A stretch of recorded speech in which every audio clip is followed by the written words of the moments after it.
Welcome to Sultan Drives. Welcome to another video. You are with Isa Sultan, and today we have the Tesla Model Y, the long-range all-wheel drive. I'm just gonna go through the design from the outside pretty quickly, and then we need to take a drive. But I actually like the revamped design from the back. I think it brings some very new kind of stylish design, and it brings some life to the car. In the front, they have also changed the light bar to go all the way, and then it has the indicator lights also, or the position light also here. The rims, they are 19-inch. You can also get them in 20. And you have, of course, the back trunk, and you have the front trunk. So it's a pretty good car for everyday use. But yeah, guys, what do you think about the design? And of course also have the cameras that are recording to make sure that no one is hitting the car. But I think actually they did a good job with the design. I'm not a big fan of the front, but I like the revamped backside. But it's kind of growing on me in the front. It takes some time, but I really like the back. Also because of the light bar, it's inserted here. So it's kind of a stylish and kind of damped design. Yes, let's go for a spin.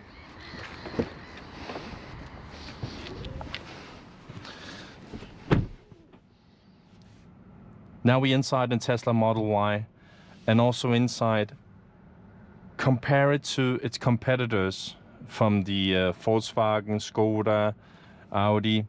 This has soft touch everywhere. Like, I'm legit not kidding. I can't find any plastic whatsoever. Everything is covered either with Alcantara or soft touch material. The only plastic there is this trim. That's about it, but it's forgiving because it also brings the ambient lighting.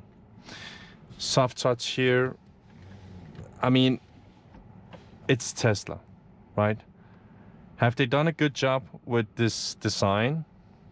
Yes, I'm quite impressed about the soft touch part, because there's legit no plastic, and it's feathered also here, so you can place a whole lot in here, and there's a very much storage room in this car. But how does it drive? We'll find out in a sec. But it comes with these seats, and very comfortable sitting in. They have, of course, cooling and heating in them. You can manage every controls from here, front windows, back windows. As you know from Volkswagen, you can only manage the front and the front windows. Then you have to press a button to manage the back windows. Here I'll just like all 4 buttons at once. Then you have the steering wheel.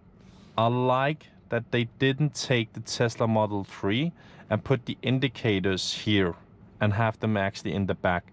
That's a very huge plus, because you have to get used to how to ride a car when you have the indicators on the steering wheel. It's not a problem if it's only one car you're driving, but if you have 2 cars, it kind of takes some muscle memory to get used to it, because then one hand you have the indicators here, and the other then you have the indicators on the steering wheel, and they are at the same side. It's not because the indicators on each right and left, it's on the same side. So when you go in a roundabout, it kind of becomes a little bit fuzzly, and muscle memory needs to kick in. Let's see how the rooms are in the back.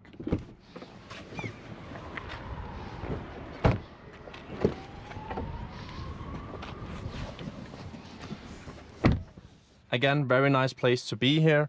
I'm quite a tall person. I'm 196. And one thing I really like about Tesla is you can manage everything, and it has a pretty stylish screen. Their software, Tesla, it's kind of miles better than some of the competitors we are looking at. A very nice seating, a very nice room. These are electric, so when you need to fold them down, they actually fold down electrically, which is also a huge plus. So you don't have to fuzzle around and put them down. It's kind of becomes this posh feeling about this car, which is quite good. And of course you also have some storage room in here. panoramic sunroof all the way, so it doesn't shut as the old models Tesla. That's quite nice, and I have plenty of headroom. I mean, I'm quite impressed by the headroom, because usually I'm tall and I can't sit in the back. So again, plenty of space, and you have a 4th floor, and I mean, the storage room in this one is really ludicrous, so that's quite nice. And you have also electric sealing the back gate, and then you have the front, which again, you can place all your charging and wire cables if you don't bring them along. If you're going for a long trip, then it has plenty of room for storage.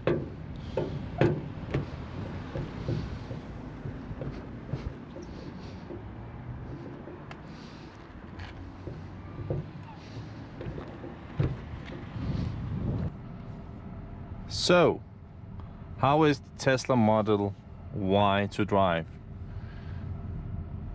Well, we will see. I mean, I actually like the cabin in here.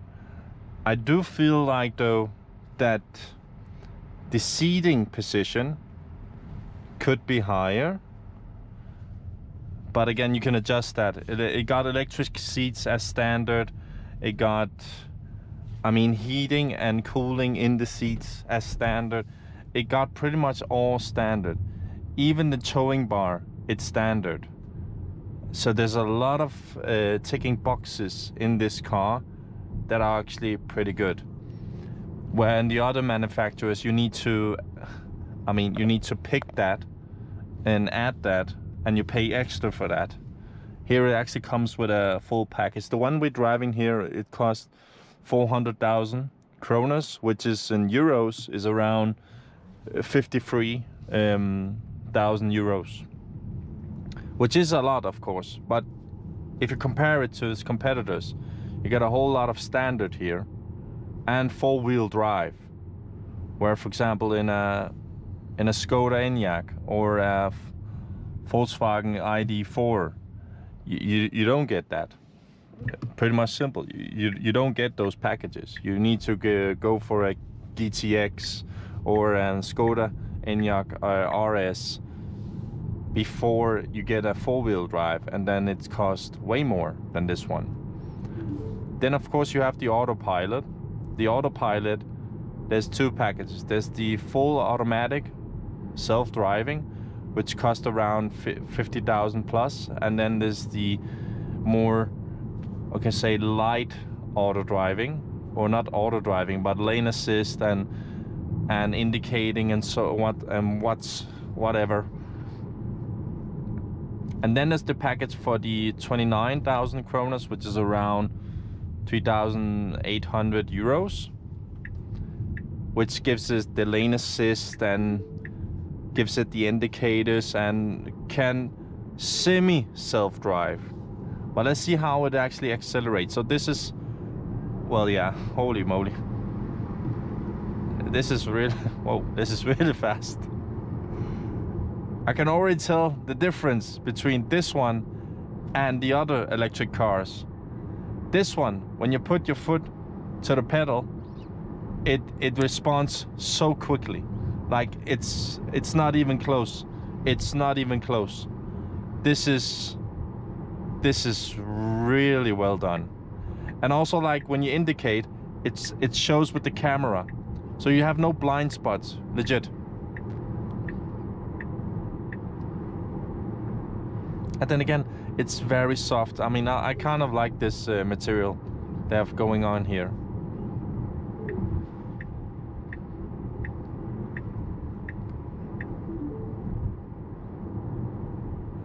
I don't know if you can turn those noises off, but yeah. Let's talk about road noise. I have 0 road noise. This is kind of ludicrous. How can it be this quiet in this car? I don't know how Tesla has done this by putting soft touch material, making it so quiet. You don't have any road noise. Like, it's very minimal. And yeah, I'm quite... When I sat in this car, I wanted to hate it. The problem is, I can't. So let's do a 0 to 60 here.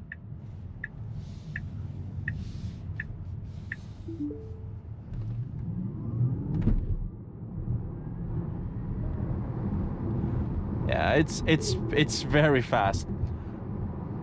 From 0 to 100 kilometers, it does it in 4.8 seconds.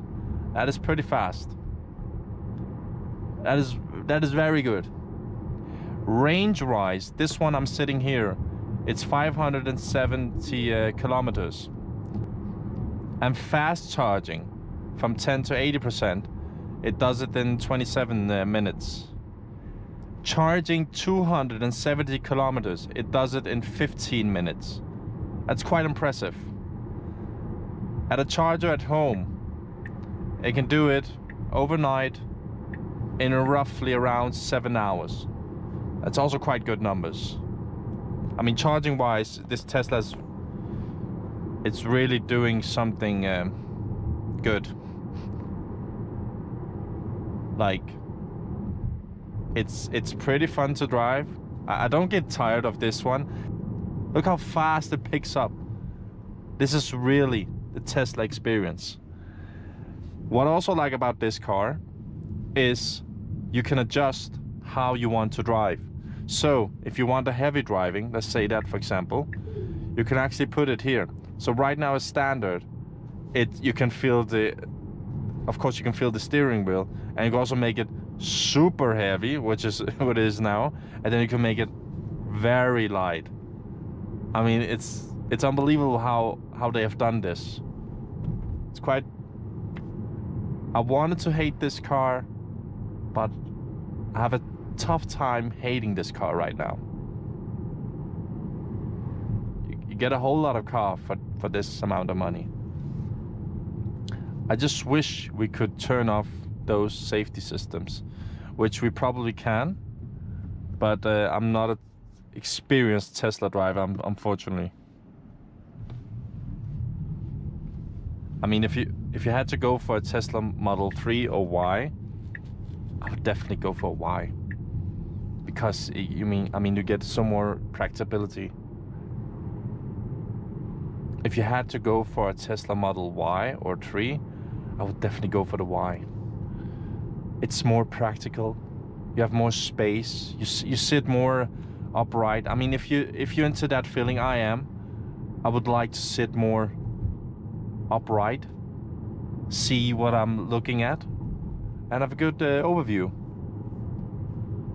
So yeah, I would definitely go for this one.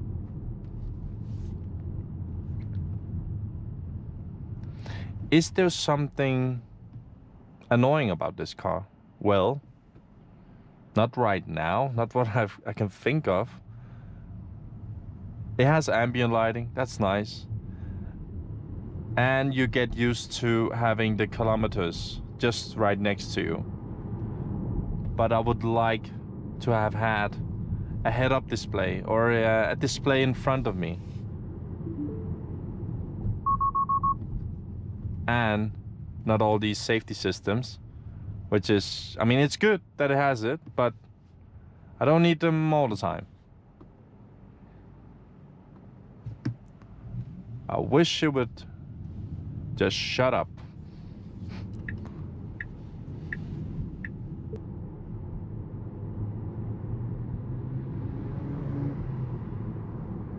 That's a GTI performance. That's a nice car.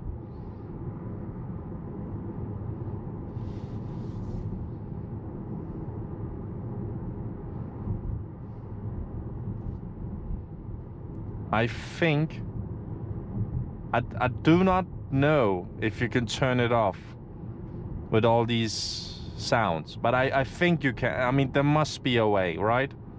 Certainly. It's not annoying, but it's not helping. Those are the only things I actually think that, yeah, that's the only thing actually right now. Else, it drives pretty good. You have a good view out. Back window, it's very small. I mean, But it also makes sense because it kind of have a sporty kind of look from the behind. So it makes the back window more narrow.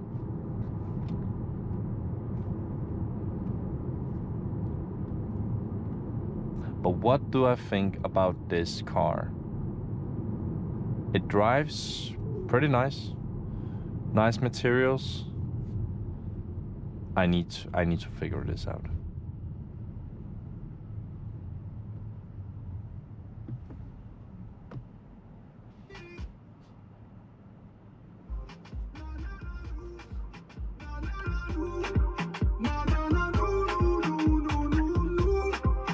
Yeah, I mean the sound is pretty nice in this car.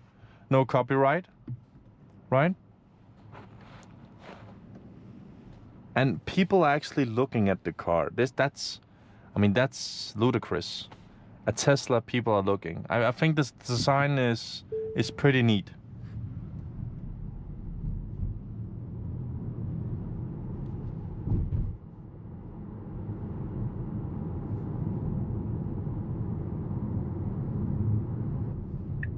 And again, I mean, I like the screens. I like it. It shows me with the cameras, and the cameras are super high def. Like, compare it to the competitors. These cameras are light years ahead. I kind of like the design. I kind of like that it shows me. And I know you guys want to hate Tesla. But let's just look at the car. They've done a pretty good job. Like a pretty good job. I haven't even seen this one. Oh, okay. This is like, yeah. Again, very soft. Holy moly. That's quite nice materials. It's very nice materials. Let's just try a U-turn here, just to see how the drivetrain is in this car. Because I've driven one Tesla Model 3 before, and it turns like a boat. It's very not nippy. So I'm kind of interested in seeing how this turns. Let's see how it turns. Yeah, it's not as smooth. It still turns like a boat. A bit. But I mean, it's so nippy, this car. We'll just see here.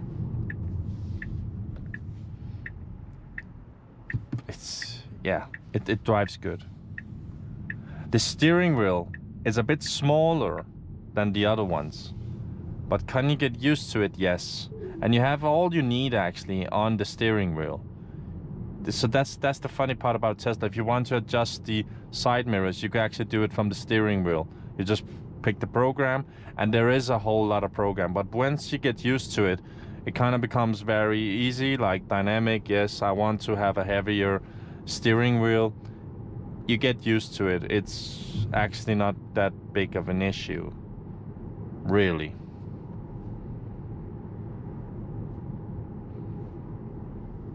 So, what do I recommend?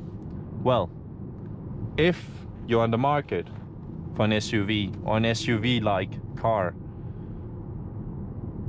then this is definitely something you should take a look at in this price range.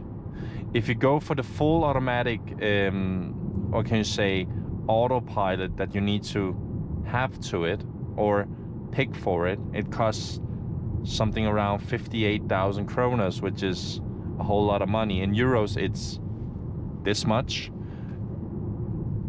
And you don't need that package at all. It becomes more expensive, a whole lot more expensive for no reason at all.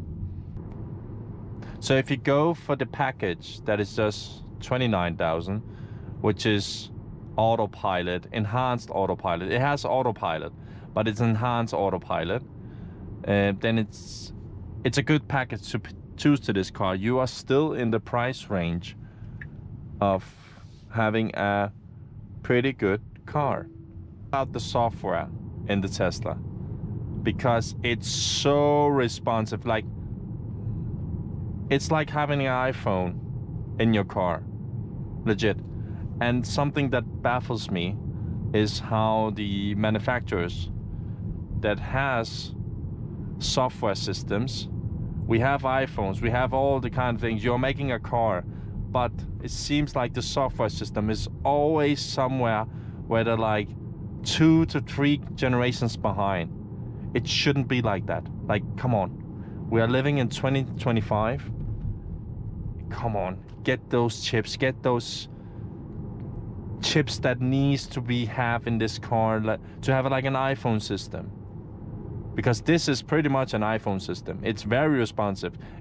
Listen, I mean, I can zoom, holy crap, I can do so many things here. I can watch cinema. That's also the fun part about this car, is when you're charging and you have to sit in the car, you can watch Netflix, you can watch a lot of things to keep you entertained. And the graphics are very nice. This is some of the best in the market, I would say.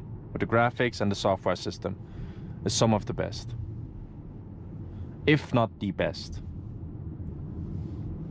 And we're speaking about EV cars right now, electric cars. We're only comparing to electric cars. But yeah, I mean, it picks up very nicely. It's very responsive when you do this. And it's very steady. These are 19-inch wheels on it. You can get 20. And then it costs 17,000 kroner more, which is this much in euro. Do you need that? I don't know. I mean, these are the black ones. I like the black look. If I had to pick this car, I would definitely go for the blacked out look, because it looks like a Knight Rider. For you who knows which series I'm speaking about, or what movie I'm speaking about, if I would spec this car, I would definitely go for the blacked out look, because it gets it like the vibe of a Knight Rider. For you guys that has seen that movie, you know what I'm speaking about. For you others, go take a look.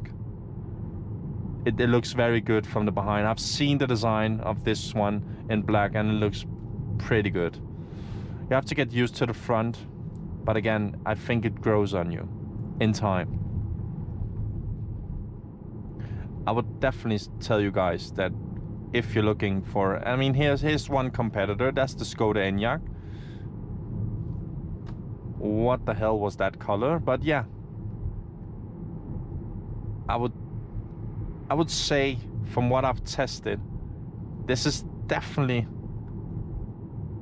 one of the best SUVs electric on the market in this price range. Bear in mind, I haven't tried a BMW iX, I haven't tried a Q4, I haven't tried a Q6 e-tron, but again, a Q6 e-tron is way more expensive than this one. This one you can get for 400,000. You can also get it with a back wheel driven, and then it starts from around 350,000, which are, this is the price in euros, and this is the price in euros for the back wheel drive. So there's also one other different car in this model. There's the one with the long range back wheel driven, and it has a range of around 620 kilometers, which is quite a lot. I would prefer to go for the all-wheel drive, because I mean, we are the north part of Europe. It snows, and you would like to have the four-wheel driven, because in the snow it performs better, it grips better, it's more safe for you guys. So I would definitely go for that. If you're more in the south part, like Spain or Italy or where you are, you can definitely go for a back wheel driven. But here up in the north, I mean, I know it looks all sunny, but just wait. It becomes very dull and very rainy and very snowy. But I mean, the cameras are just perfect. The warranties on these cars, it's 80,000 kilometers for the chassis, or 4 years guarantee. Then you have a guarantee on this model, long range all-wheel, which is 192 kilometers or 8 years. That's a whole lot of warranty, guys, on the battery. That's pretty good. I would say that's decent. That's pretty good. So I'm just gonna drive it from here. But yeah, that was all from here today, guys. Subscribe, follow me on my socials. What do you think about the Tesla Model Y? I mean, I was probably like most of you guys. I wanted to hate it, but I seem to have a hard time to hate it right now. It's really a good car. But yeah, subscribe to the channel, comment, like. See you in the next video. Peace out.